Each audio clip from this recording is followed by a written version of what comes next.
ሀገሬን የሚል ድምፅ ሲሰማ ዘራፍ ብሎ በሚናወጥ ሕዝብ መካከል ቆሞ ሀገሬን ማለት እጅግ ያስከብራል። ይህን ክብር አክብረው ሊይዙት ይገባል። ይህን ያነሳነው አለ ምክንያት አይደለም። ብዙ የተከበሩ የጥበብ ሰዎች ሀገራቸውን እንደሚወዱ በሰበብ ባስባቡ ሲናገሩም ሲነገርላቸውም እንሰማለን። እውነት ለመናገር የብዙዎቹ የሀገር ፍቅር በምቾትና በጥቅማቸው ተፈትኖ የተረጋገጠ አይደለም። በተለይ ዛሬ ሀገሩን እጅግ በሚወድ ሕዝብ መሃል የሀገር ፍቅር ማለት ብዙ የዋሆችን የሚሸውድና ብዙ ወጣቶችንም ለእሳትም ለስህተትም የሚዳርግ አደገኛ ቢዝነስ ሆኗል። ሀገሬን በማለት ብቻ ከፍተኛ ዝናም የገቢ ምንጭም ካገኙት መሃል እውነተኛውን ሀገር ወዳድ መለየት አስቸጋሪ የሆነም ነው። እንዲያው በአጠቃላይ ሀገሬን ሲባል ሆድ የሚብሰው ሕዝብ መካከል ኢትዮጵያዊ ብሎ የሚነግድባትን ኢትዮጵያዊ ብሎ ከሚቆረቆርላት መለየቱ እጅግ ከባድ ቢሆንም ሀገራችን ኢትዮጵያ በመከራ ውስጥ ተፈትነው ጥቅማቸውን ለሀገራቸው ክብር ሲሉ ሰውተው ማንነታቸውን ያስመሰከሩ ጀግና ልጆች አሏት። አንዱ ታላቁ ሰዓሊ ሎሬት አፈወርቅ ተክሌ ናቸው። እኚህን ታላቅ ሰው በቅርብ የሚያውቋቸው ክቡር አቶ ፋሲካ ሲደልል እንዳጫወቱኝ የሎሬት አፈወርቅ የሀገር ፍቅር በችግርና በመከራ ውስጥ ተፈትኖ የተረጋገጠና ከንጹሕ ኢትዮጵያዊ ስብዕና የመነጨ ነው። እጅግ የተከበሩ የዓለም ሎሬት ሜትር አርቲስት አፈወርቅ ተክሌ ለሀገራቸው ለኢትዮጵያ ፍቅራቸውን የገለጡላት ጥቅማቸውንና ምቾታቸውን ሰውተውላት ስለሆነ የኔ ደማቅ ሰዎች ይቀጥላል።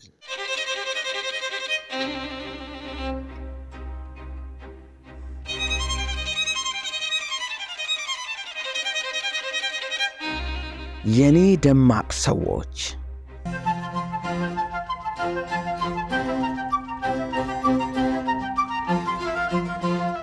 እኔ ምለው ለምንድን ነው ሁልጊዜ የምትሳሳተው? አውቄ ነዋ፣ ትምህርት ስለምወድ። እንዴት? አየሽ፣ እኔ ብዙ ትምህርት ያገኘሁት ከስህተቶቼ ነው። ከስህተት መማርን እጅግ ከመውደዴ የተነሳ ሳላስበው ከምፈጽማቸው ስህተቶች በተጨማሪ ሆን ብዬ ስህተትን እየሰራው መማሬን ቀጥያለሁ።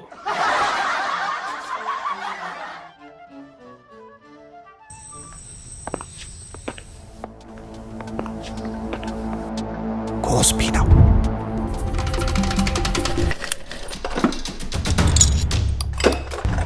ኮስፒ ነው። ኮስፒ ነው። አዎ ኮስፒ ነው። ከእንግዲህ ባለቤቱ የዘጋውን በር እኮ ማን ሊነቀንቅ? ኮስፒ የብረት መዝጊያዎችን ይዞ ቀረበ። በፓስኮድ በአሻራና በቁልፍ የሚከፈቱ ድምፅ የማያስተላልፉ እሳትን ለረጅም ሰዓት የሚቋቋሙ እርጥበት የማያበላሻቸውና በላቀ ቴክኖሎጂ የፓውደር ኮቲንግና ዋተር ቤዝ የቀለም ቅብ የተቀቡ የኮስፒ በሮችን ገጥመው ቀን በኩራት ሌሊት የሰላም እንቅልፍ ይተኙ። ስራ እንዲፈልጉልን ነበር ጋሽ። ኮስፒ ብረት በሮች ከሚድሮክ ኢንቨስትመንት ግሩፕ።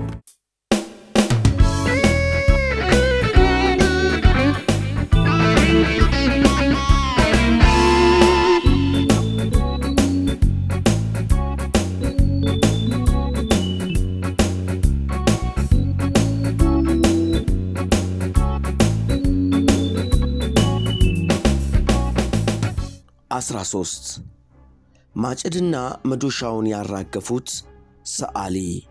የሎሬት አፈወርቅን ታሪክ እንድሠራ ምክንያት የሆነኝ ከክቡር አቶ ፋሲካ ሲደልል ጋር ያደረግኩት ቆይታ ነው።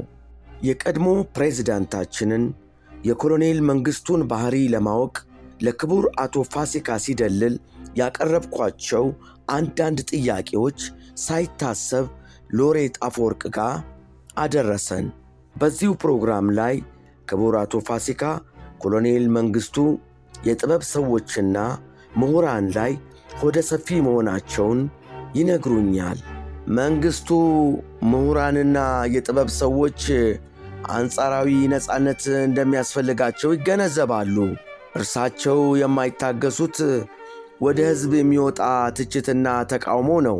በተረፈ በግል ፊት ለፊታቸው አንድ ለአንድ የሚደረግ ክርክርና ትችትን ያከብራሉ ይሉኛል።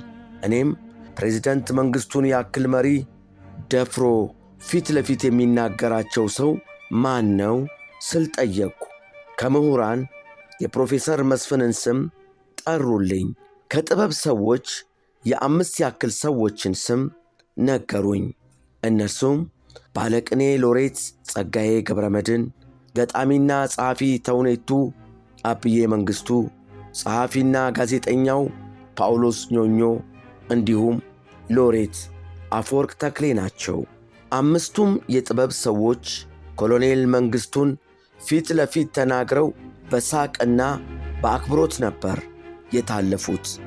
ፕሮግራሙን የተከታተላችሁ እንደምታስታውሱት ከሁሉም ከበድ የሚለውን ነገር የተናገሩት ደግሞ እጅግ የተከበሩ የዓለም ሎሬት ሜትር አርቲስት አፈወርቅ ተክሌ ነበሩ።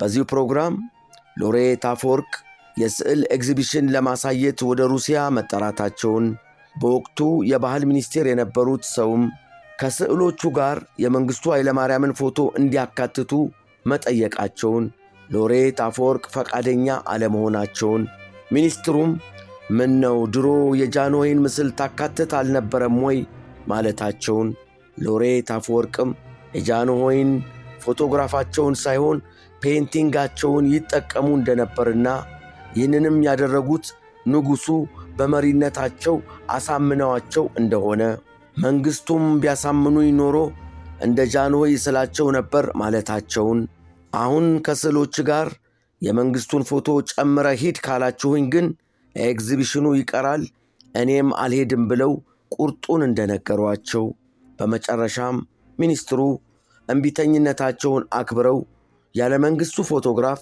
ወደ ሶቪየት ኅብረት ሩሲያ መሄዳቸውን ተርኬላችሁ ነበር። ከጓድ መንግሥቱ ኃይለ ማርያም አመራር ጋር ወደፊት በሚባልበት በዚያ አብዮታዊ ዘመን ይህን ያክል አመራራቸውን ዕውቅና ነፍገው በእምቢተኝነት ሞስኮ ደርሰው ሲመለሱ ከኮሎኔል መንግሥቱና ከጓዶቻቸው ጋር አልተቀያየሙም ወይ ብዬ ክቡር አቶ ፋሲካን ጠየቅኳቸው።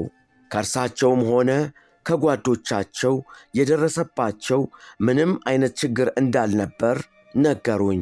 ከዚያ በኋላ እንዲያውም በተደጋጋሚ ከሀገር ፍቅር ስሜት የመነጩ አስተያየቶችንና ትችቶችን ለከፍተኛ የመንግሥት ባለሥልጣኖችም ሆነ ለሊቀመንበሩ ያቀርቡ እንደነበርም ክቡር አቶ ፋሲካ አጫውተውኛል።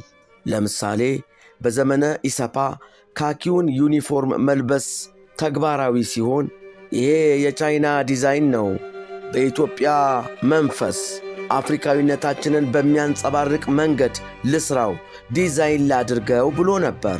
የተሰጣቸው ምላሽ ምን ይሆን? ተቀባይነት አላገኘም። ክቡር አቶ ፋሲካ እንደሚያስታውሱት ሎሬት አፈወርቅ ጥቁር አንበሳ ሆስፒታል ፊት ለፊት የሚገኘው ትግላችን ሐውልት ሲሰራም በሰዎቹ መልክ ደስተኛ አልነበሩም። ሐውልቱ ላይ የሚታዩት ሰዎች መልክ ኢትዮጵያውያንን አይወክልም በሚል ብዙ ተከራከረ። ታዲያ ያንተ ወዳጅ ሽመልስ ለምን ሊቀመንበሩን አታናግረውም ብሎ ወደ መንግሥቱ ይልከዋል። ቢሮአቸው ሄዶ ሐሳቡን ካቀረበላቸው በኋላ ሊቀመንበሩ ምን እንዳደርግልህ ትፈልጋለህ ይሏቸዋል። አፈወርቅም ምንም የምፈልገው ነገር የለም፣ ግን ጓድ ሊቀመንበር ለምንድን ነው የሶቪየት ባንዲራን ይዘን የምንዞረው አላቸው። ሊቀመንበሩም ግራ ተጋብተው የታል የቱ ነው የሶቪየት ባንዲራ ይላሉ። ይሄ ማጭድና መዶሻ ያለው ባንዲራ እኮ የሶቪየት ኅብረት ባንዲራ ነው። ቀዩ የኮሙኒዝም ባንዲራ ማጭድና መዶሻ የለውም ይላል። ይህን ሁላችንም አላወቅንም ነበር። አፈወርቅ ለሊቀመንበሩ ይህን ከተናገረ በኋላ ነው ማጭድና መዶሻ የሌለውን ባንዲራ መያዝ የተጀመረው ብለውኛል ክቡር አቶ ፋሲካ ሲደልል። ከዚህ ታሪክ እንደምንረዳው እጅግ የተከበሩ የዓለም ሎሬት ሜትር አርቲስት አፈወርቅ ተክሌ የሊቀመንበር መንግሥቱን አመራር አላሳመነኝም ይበሉ እንጂ ሊቀመንበር መንግሥቱ ግን የሎሬት አፈወርቅ ምክር አሳምኗቸው ከቀዩ ባንዲራ ላይ ማጭድና መዶሻውን አራግፈዋል።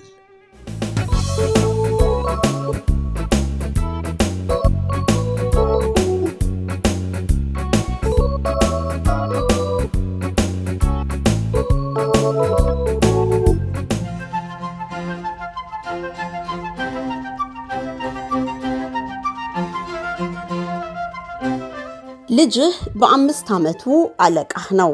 በ10 ዓመቱ አገልጋይህ ይሆናል። በ15 ዓመቱ ያንተ መንትያ ነው። ከዚያ በኋላ ወይ ባልንጀራህ አሊያም ባላጋራህ ይሆናል። ምናልባት ወደ ኋላ መመለስ ሳይኖርብዎ አይቀርም። ያመለጠው ታሪክ ካለ እስከዛሬ ያቀረብንላችሁን ከ100 በላይ ፕሮግራሞች መለስ ብለው ይከታተሉ። ለጠቅላይ ሚኒስትርነት መመረጣቸውን ሊነግሯቸው ቤታቸው ድረስ ከመጡት ከጄኔራል አማን አምዶም ጋር የተጣሉት የፍቅር እስከ መቃብሩ ደራሲ ሐዲስ ዓለማየሁ፣ የትም ያልተሰሙ የደራሲ ስብሐት ገብረ እግዚአብሔር አስቂኝ፣ አስገራሚና አሳዛኝ ታሪኮች፣ ብዙ ግፍ የተፈጸመበት ባለቅኔ ደበበ ሰይፉ፣ በሥራ ምድቡ ላይ የነበረውን ፖሊስ ጸረ ሕዝብ ነህ በማለት ጣቢያ ወስጄ ካላሳሰርኩ ብሎ ጣጣ ውስጥ የገባው ደራሲ አውግቸው ተረፈ፣ መንፈስ ሲወርድበት የሚጽፈው የገጣሚ ሙልጌታ ተስፋዬ አስቂኝና አስገራሚ ታሪኮች፣ የሌሎችም ደማቅ ሰዎቻችንን ታሪክ መለስ ብለው ያጣጥሙ። ብዙ ታላላቅ ሰዎች ተገቢ መልካቸውን ያላገኙበት ሀገር ውስጥ ነው የምንኖረው። የኔ ደማቅ ሰዎችን ይከታተሉ። የተጋረደው ይገለጥሎታል፣ ይዝናናሉ፣ ይገርሞታል፣ አንዳንዴም ያዝናሉ። ሪል አይስክሬም የልጆቹ ጉጉ፣ እርሶም ቀመስ ያርጉ። ሪል በቸኮላት አይገልጸውም ቃላት፣ በማንጎ ቫኒላ መጣፈጡ ሌላ፣ በስትሮቤሪ ቀኖን አሳማሪ፣ በሞካ በላቴ ወደድኩት ካንጀቴ። ቀምሰው ያረጋግጡ፣ ምላሶ ዳኛ ነው። ለልጆቹ የሚያምጡ ልደት ማድመቂያ ነው፣ ለፍቅረኛም ሚስጡ የፍቅር ቋንቋ ነው። ሪል አይስክሬም የመጪው ዘመን ጣዕም ይወዱታል በጣም።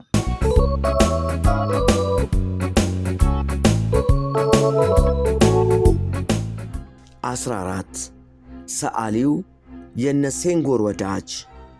ከሎሬት አፈወርቅ ጋር ቅርበት እንደነበራቸው ያጫወቱኝ ክቡር አቶ ፋሲካ ሲደልል ሰውየው ጃይንት ነው ይላሉ።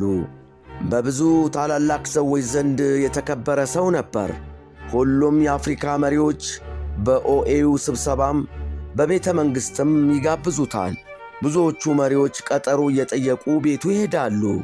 አፈወርቅ በተለይ ከሴኔጋሉ መሪ ከሴዳር ሴንጎር ጋር ወዳጅ ነበር አሉኝ።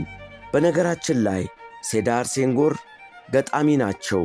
ባለቅኔ ሎሬት ጸጋዬ ገብረመድንም ብዙ ጊዜ ሲያነሷቸው እሰማለሁ። ወዳጄ ሴንጎር እያሉ ክቡር አቶ ፋሲካ ትውስታቸውን ይቀጥላሉ። ጋና ሄዶም 2 ወር ሙሉ ቤተ መንግሥት ተቀምጦ ፕሬዝደንት ኩዋሜ ንክሩማን ስሏል።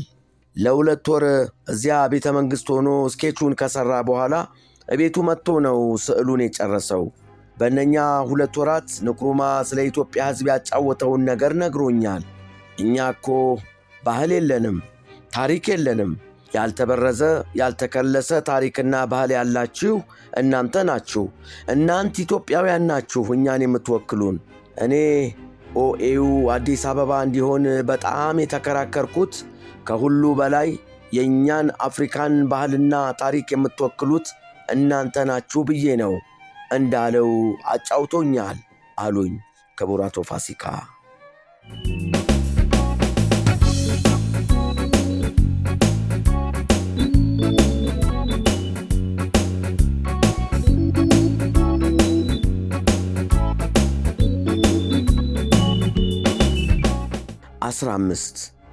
ውስኪ አለ ሆይ። ባለፈው ፕሮግራሜ ክቡር አቶ ፋሲካን ጠቅሼ ሎሬት አፈወርቅ ተክሌ በደርግ ዘመን እጅ አጥራቸው እንደነበር አጫውቻችኋለሁ። በዚያ ዘመን የሚተዳደሩት በ1300 ብር ደሞዝ እንደነበር ክቡር አቶ ፋሲካ ያስታውሳሉ። እንደርሳቸው ትውስታ ምንም ቢቸግራቸው የኢትዮጵያን ሕዝብ ሀብት አልሸጥም ብለው ችግራቸውን ችለው ስዕሎቻቸውን አቆይተውልናል። በዚያ ፕሮግራሜ እንደሰማችሁት ክቡር አቶ ፋሲካ አንድ ሀብታም አረብ የመስቀል አበባ የተባለች ስዕላቸውን $2 ሚሊዮን ካልገዛው ብሎ አፈወርቅ እንዳልተቀበሉት የኢትዮጵያ ሕዝብን ሀብት አልሸጥም እንዳሉትም ነግረውን ነበር። ይህን ያደረጉት ተርፏቸው ሳይሆን ችግራቸውን ችለው እንደሆነም ክቡር አቶ ፋሲካ አጫውተውኛል። ዛሬ ደግሞ እንዲህ አሉኝ። አንዴ የሆነውን ልንገርህ። አፈወርቅ አንድ ትልቅ እንግዳ ቤቱ ቀጥሯል። ግን እንግዳውን የሚያስተናግድበት ዊስኪ የለውም። እኔን ጠየቀኝ። አንድ ትልቅ እንግዳ ቀጠርኩ፣ እንደው ዊስኪ አለ ሆይ የማቀርበው አለኝ። በአጋጣሚ ደግሞ እኔ ቤት የነበረው ዊስኪ የተከፈተ ነው። አይ የተከፈተማ አይሆንም አለኝ። ያን ያክል ይቸግረው ነበር። ስዕሎቹን ሸጦ ሀብታም መሆን ሲችል ለሕዝብ ሲል ለታሪክ ሲል ይህን ያክል የተቸገረ ሰው ነው አፈወርቅ አሉኝ ክቡር አቶ ፋሲካ። በሚቀጥለው ፕሮግራሜ ፕሮፌሰር በቀለ መኮንን በእኚሁ ታላቅ ሰዓሊ ቤት ከአንድ ወር በላይ ቆይቶ ያየውን አስገራሚ ነገር ይዤላችሁ እቀርባለሁ። እስከዚያው ሳይለየን ያቆየን።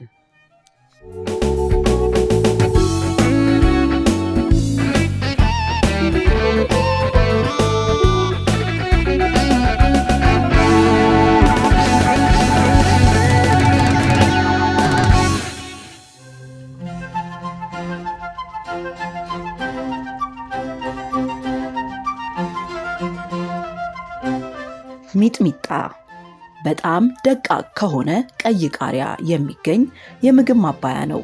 ይህ የሚያቃጥል ባህሪ ያለው ማባያ መጠሪያውን ያገኘው ወደ ኢትዮጵያ ከመጣ አንድ ፈረንጅ ነው።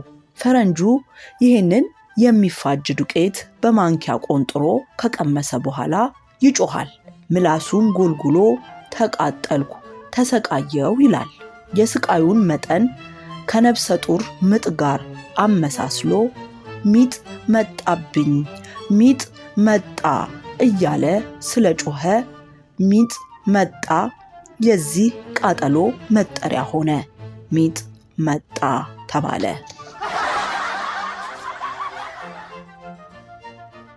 ድል ቀለም ከኤምቢአይ በአንድ ጋሎን ሰፊ ቦታዎችን ማዳረስ የሚችል ከነውበቱ ለረጅም ጊዜ የሚቆይ ቀለም ድል ቀለም። ድል ቀለምን ይጠቀሙ። የግንባታውን አጨራረስ በድል ይደምድሞ። ተመጣጣኝ ዋጋ ከበቂ አቅርቦት ጋር ኤምቢአይ ድል ቀለም የሚድሮክ ኢንቨስትመንት ግሩፕ አባል ከኤምቢአይ። እጅግ የተከበሩ የዓለም ሎሬት የሜትር አርቲስት አፈወርቅ ተክሌ ታሪክ በዚህ አላበቃም። ከኚህ ታላቅ የጥበብ ሰው በኋላም ታሪኮች ይቀጥላሉ።